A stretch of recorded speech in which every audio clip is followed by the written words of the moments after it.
ሰላም ተማሪዎች እንደምን ናችሁ? ያው ባለፈው ካቆምንበት እንግዲህ አሁን እንቀጥላለን ማለት ነው። ያው ያቆምነው ምንድነው ሌዊስ ኤሌክትሮን ዶት ሲምቦል የሚል ላይ ነው ማለት ነው። እናም the American chemist ጊልበርት ኤን ሌዊስ ይሄ ሌዊስ ዶት ኤሌክትሮን ዶት ሲምቦልስ ወይም ደግሞ በሌዊስ ፎርሙላ ነው የምንሰራው። እንደዚህ ቦንዲንግ በሚፈጠርበት ሰዓት ማለት ነው። ይሄ ሌዊስ የተባለው ፎርሙላ ራሱ የተናገረው ሰውየው ራሱ ስለሆነ በሱ ስም ነው ማለት ነው።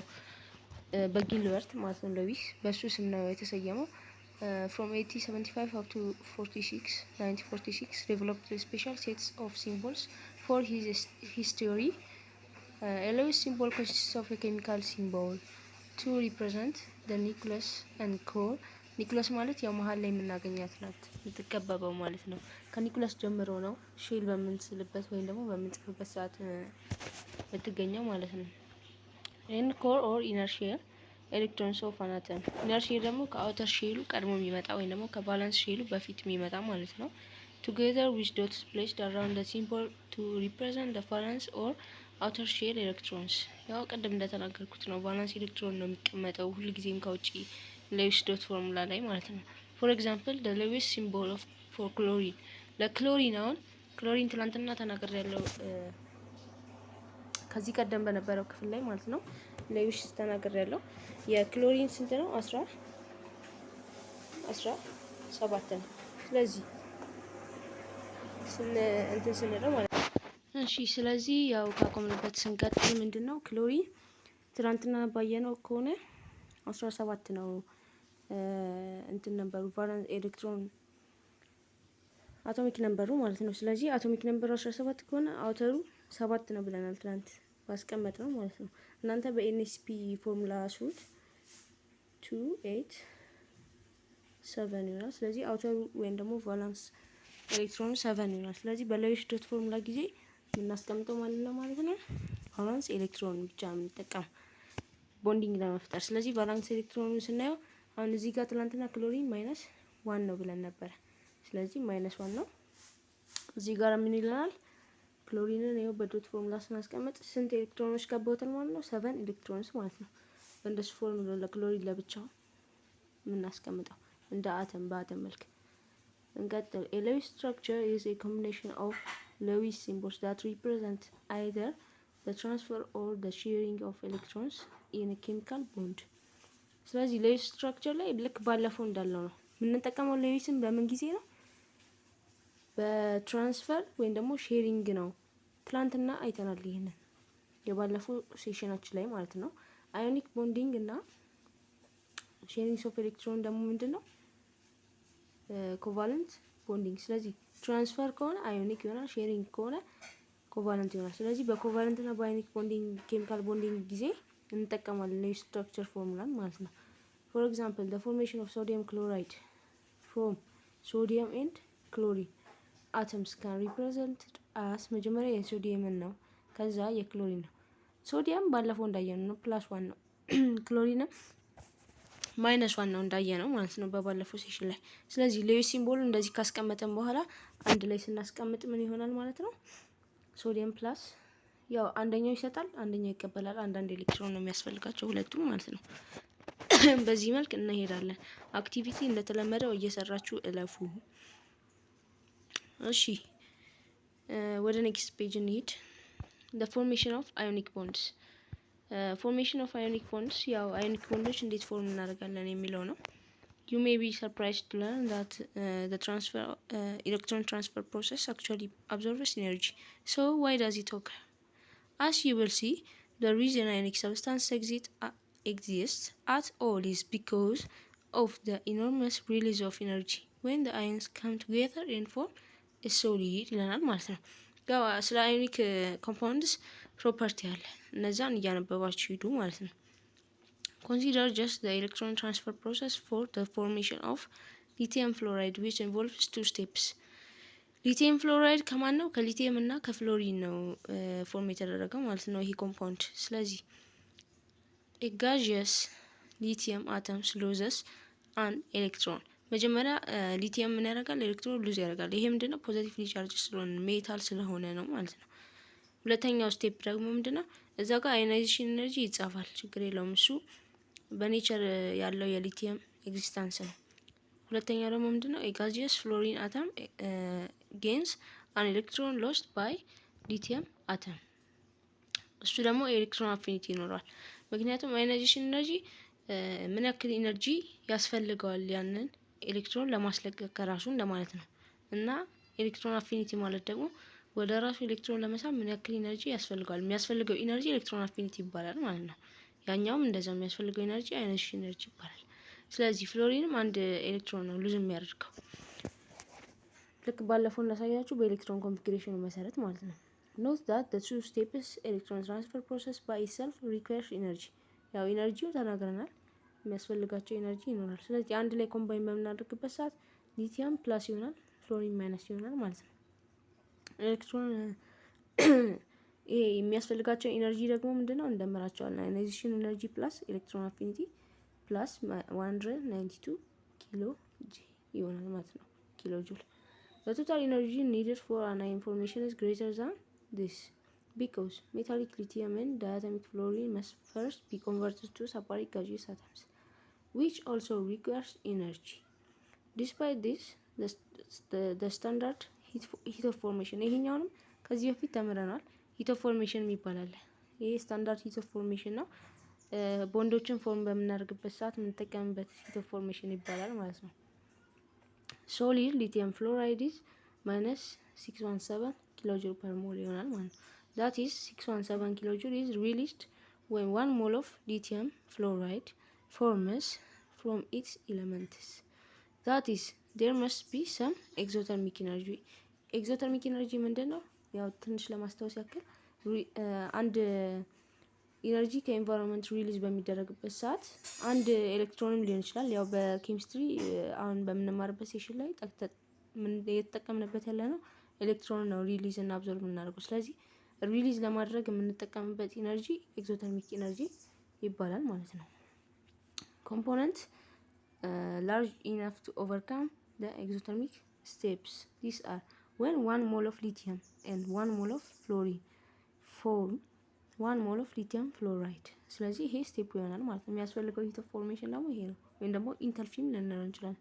ኢንተልፊ ማለት ነው when the gaseous ions coalesce into a crystalline solid that occurs because each ion attracts others of the opposite charge. ስለዚህ ኦፖዚት ቻርጅ ናቸው እነዚህ። አትራክት በሚደረግበት ሰዓት አንደኛው ይለቃል ሪሊዝ ያደርጋል፣ አንደኛው ደግሞ አብዞርብ ያደርጋል። ስለዚህ ሶሊድ ሊቲየም ፍሎራይድን ይፈጥራሉ ማለት ነው። እዚህ ጋር ሂት ኦፍ ፎርሜሽንን ተጠቅሟል ማለት ነው። the negative of this value 1050 ኪሎ ጁል is the lattice energy of lithium fluoride. ይሄ ምንድነው ማለት ነው? ላቲስ ኢነርጂ ባለፈው እንዳየ ነው። ላቲስ ኢነርጂ ደግሞ በዩ ይወክላል። ላቲስ ኢነርጂን ዲፋይን ያደርግልናል እዚህ ጋር it's the enthalpy change that occurs when 1 mole of ionic solid separates into gaseous ions.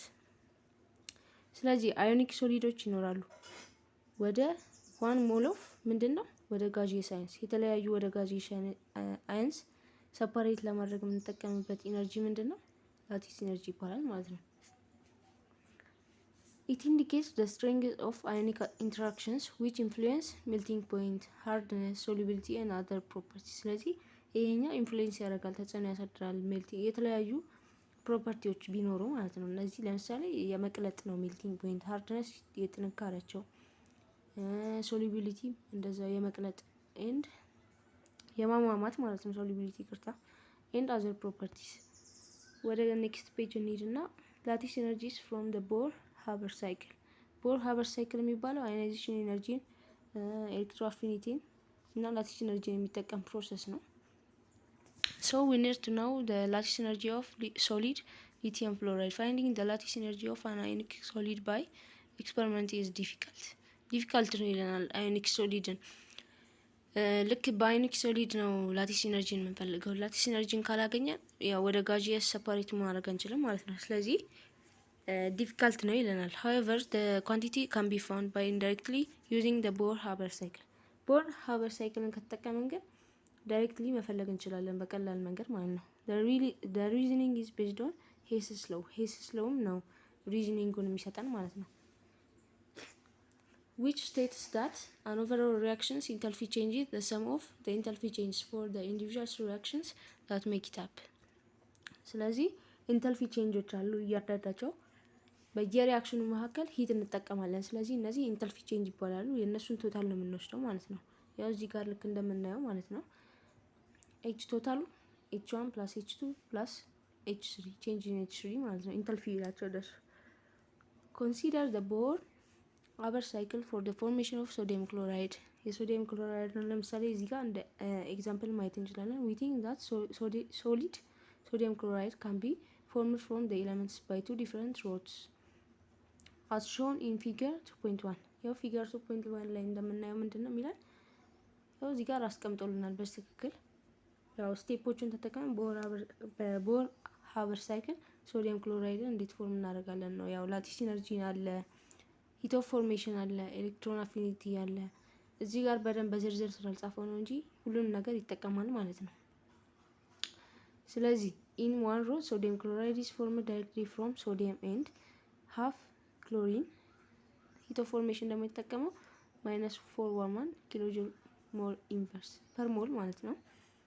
ስለዚህ ይሄንን ስቴፕ ነው የምንጠቀመው ማለት ነው። የመጀመሪያው ሶዲየም ፕላስ ክሎሪን ዳይሬክት ሮቱ ይሄ ነው ይለናል፣ ቀጥታ የምናገኝበት መንገድ ማለት ነው። ሶዲየም ክሎራይድ አሲድ ሶሊድ ፎርም፣ እነሱ ግን ለየብቻው ነው ኢንዲቪዥዋሊ ጋዚየስ ፎርም ላይ ናቸው ማለት ነው። ስቴፕ 1 ምንድነው? ሶዲየም ጋዚየስ ስቴፕ አለ። ከሶሊድ ወደ ጋዚየስ እንቀይራቸዋለን። ክሎሪንን ደግሞ ሀፍ የነበረውን በስቴፕ 2 እንቀይረዋለን። ክሎሪንን ወደ ጋዚየስ እንዳለበት ሆኖ ሀፋን እናጠፋታለን። በክሎራይድ የነበረውን ወደ ክሎሪን ቀይረን ሀፍ በቱ ይጣፋል ማለት ነው።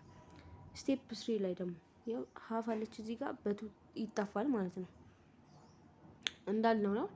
እና ደግሞ እዚህ ጋር ስቴፕ 3 ላይ ደግሞ ሶዲየም ወደ ምን ይቀየራል? ወደ ፖዚቲቭ ቻርጅ ይሆናል። ምንድነው? ሪሊዝ አደረገ ማለት ነው አንድ ኤሌክትሮን። ያው ክሎሪንም አንድ ነው የሚፈልገው፣ እሱ ደግሞ ተቀበለ ማለት ነው። ስለዚህ አብዞርብ አድርጓል። ስቴፕ 5 ላይ ምንድነው? ሁለቱን አንድ ላይ ማቀላቀል ኦር ሚክስ ማድረግ። ስለዚህ ሁለቱ አንድ ላይ ምን ቦንድ ሲፈጥሩ ሶዲየም ክሎራይድ አት ሶሊድ ስቴት ይፈጠራል ማለት ነው። the second row consists of the following steps along with enthalpy change the second row consists of the following steps along with the enthalpy change for each ለእያንዳንዱ ደግሞ ስቴፕ እንጠቀማለን። እንዴት ነው? ከላይ ያለውን ዲፋይን ሲያደርገው ማለት ነው። ሰከንድ ሮቱ ማለት ያው ዳይሬክት ሮት ያለው ነው ማለት ነው። ስቴፕ 1 ላይ ምን ይላል? ሜታሊክ ሶሊድ ኢዝ vaporized to gas of solid atom። ቅድም ዲፋይን ያደረኩላችሁን ይኸው በዚህ በስቴፕ መልክ አስቀምጦልናል ማለት ነው። ስቴፕ 1 ላይ ምንድነው? ሜታሊክ ሶዲየም ምንድነው? ሜታል ነው ብያለሁ። ሪሊዝ ያደርጋል ምን ጊዜ ስቴብል ለመሆን ማለት ነው። አንድ ኤሌክትሮን ነው ሪሊዝ የሚያደርገው፣ ምክንያቱም አቶሚክ ነምበሩ 14 ነው፣ ባላንስ ኤሌክትሮን አንድ ይሆናል ማለት ነው። ስለዚህ ምን ያደርጋል ይላል? ቫፖራይዝ ቱ ኤ ጋዝ ኦፍ ሶዲየም አተም። ስለዚህ ጋዚየስ ይሆናል ብያለሁ። ከሶሊድ ወደ ጋዝ ስቴት ምን ተጠቀመ? ሂት ኢንተልፊ ሂት ተጠቅሟል ማለት ነው። ስለዚህ ሂት ወደ ጋዚየስ ለመቀየር ሂትን ተጠቀመ። ስንት ነው የተጠቀመው? ፖዚቲቭ 108 ኪሎ ጆል ፐር ሞል ማለት ነው።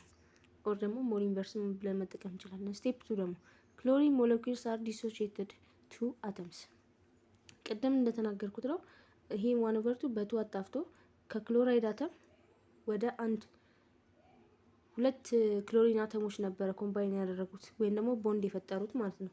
እንደዚህ ልክ እንደዚህ ክሎሪን ከክሎሪን ጋር ነበረ። አሁን ግን ይሄ ቦንድ ብሬክ ተደርጎ ምን ይሆናል? በዚህ ጋር ሀፍ አለች። ይሄ ቦንድ ብሬክ ያደርገዋል፣ ሀፉን ያጠፋውና ክሎሪን ብቻውን ይሆናል ማለት ነው። በጋዚየስ ነው የተቀመጠው እና እዚህ ጋርም እንደዛው ልክ እንደዛው ተጠቅሟል ማለት ነው። ኢንተልፊ ተጠቅሟል። half of bond energy of chlorine ስንት ተጠቅሟል? አንድ አጠቃላይ ሲደመር half of bond energy of chlorine 240 kg ነው ኪሎ ጁል። ስለዚህ በሀፍ ስናጠፋው 120 ኪሎ ጁል ፐር ሞል ይሆናል ማለት ነው። ስቴፕ 3 ላይ ደግሞ ሶዲየም አተምስ አር አዮናይዝድ ቱ ሶዲየም ፕላስ አይንስ። አተም የነበረውን ወደ አይን ቀየር ነው ማለት ነው። ምንድነው ይሄ? ካት አይን። ምክንያቱም ለምንድን ነው ካት አይን? ፖዚቲቭሊ ቻርጅድ የሆኑ ሁላ ካት አይን ናቸው ብያለሁ ትናንትና ሳስረዳ። ስለዚህ ሶዲየም ፕላስ ነው ማለት ምንድነው? ካት አይን ነው ማለት ነው። ስለዚህ ወደ አይን ቀየር ነው። በአተም መልክ ተቀምጦ የነበረውን ጋዜየስነቱን ግን አልለቀቀም እና ስለዚህ አንድ ኤሌክትሮንን ጨምረንበታል። ምንድነው መጨረሻ ላይ ተጨመረ ማለት ነው ማለት ነው? ሪሊዝ አደረገ ማለት ነው። ስለዚህ እዚህ ጋር ደግሞ እሱ ሪሊዝ ያደረገውን ኤሌክትሮን አዮናይዜሽን ኤነርጂ ተጠቅሟል። እሱ እንደተጠበቀ ነው።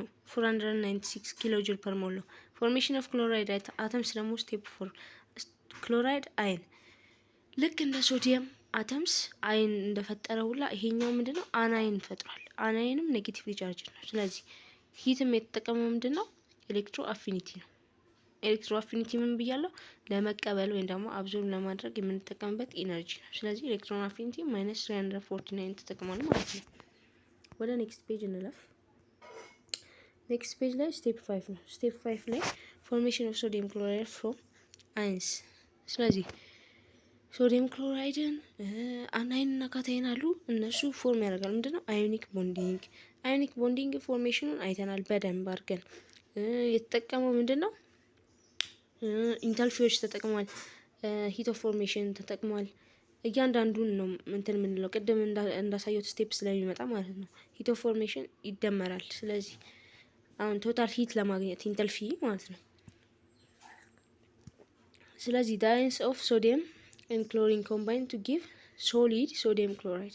መጨረሻ ላይ የምናገኘው ውጤት ሪዛልታችን ምን ይሆናል ማለት ነው? ሶዲየም ክሎራይድ ሶሊድ ማለት ነው። ሶሊድ ስቴት ላይ ሆኖ whose enthalpy changes or the lattice energy is unknown። ላቲስ ኢነርጂ እዚህ ጋር unknown ነው። ስለዚህ ስቴፕ 5 ላይ ምንድነው የሚያስፈልገን ማለት ነው? ላቲስ ኢነርጂ ነው የጎደለን።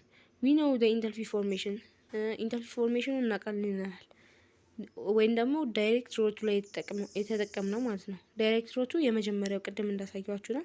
n equals -411 ኪሎ ጁል ፐር ሞል። therefore we can calculate the lattice energy using Hess's law። ስለዚህ ላቲስ ኢነርጂ ቅድም እንደተናገርኩት ነው። ሰከንድ ስቴፕ ላይ የምናየው ነው። ሄስስ ሎው ነው የምንጠቀመው። ሶልቪንግ ፎር ላቲስ ኢነርጂ ኦፍ ሶዲየም ክሎራይድ ጊቭስ ይለናል። እዚህ ጋር ምንድነው የምንጠቀመው? ሂት ኦፍ ፎርሜሽን አለን ማይነስ ኢንታልፊ ስቴፕ 1 ላይ ተጠቀምናት። ስቴፕ 2 ላይ እዚህ ጋር አንድ የረሳው ነገር አለ። የመደመር ምልክት አላት እዚህ ጋር ፕላስ ሂት ኦፍ ኢንታልፊ ኦፍ ስቴፕ 3 ኤንድ ስቴፕ 4 ማለት ነው።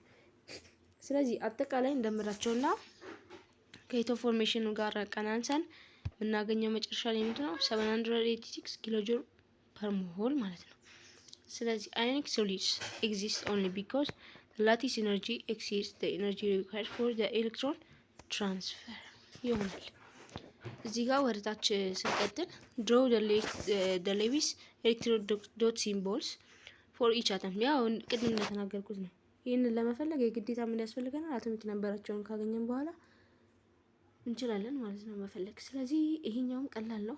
ሁለተኛውም እንደዛ ነው። ግሩፕ ነምበሪን ጀነራል ኤሌክትሮን ኮንፊግሬሽን ኦፍ አን ኤሌመንት ዊዝ ኢች ኤሌክትሮን ዶት ሲምቦል። ያው ቢቀመጠው ምን ብያለሁ? ቫላንስ ኤሌክትሮን ነው። ቫላንስ ኤሌክትሮን ከተቀመጠ ባለ 3 ቫላንስ ኤሌክትሮን የሆነውን ኤሌክትሮን ኮንፊግሬሽን እናስቀምጣለን እና ደግሞ ቦንዲንግ መመስረት የሚችል ማለት ነው። እሺ የዛሬው ሴሽናችን ይሄን ይመስላል። ያው ኤክሰርሳይሶቹን በደንብ ስሩ። እነዚህ ይጠቅማሉ ራሳችሁን ቴስት ለማድረግ ማለት ነው።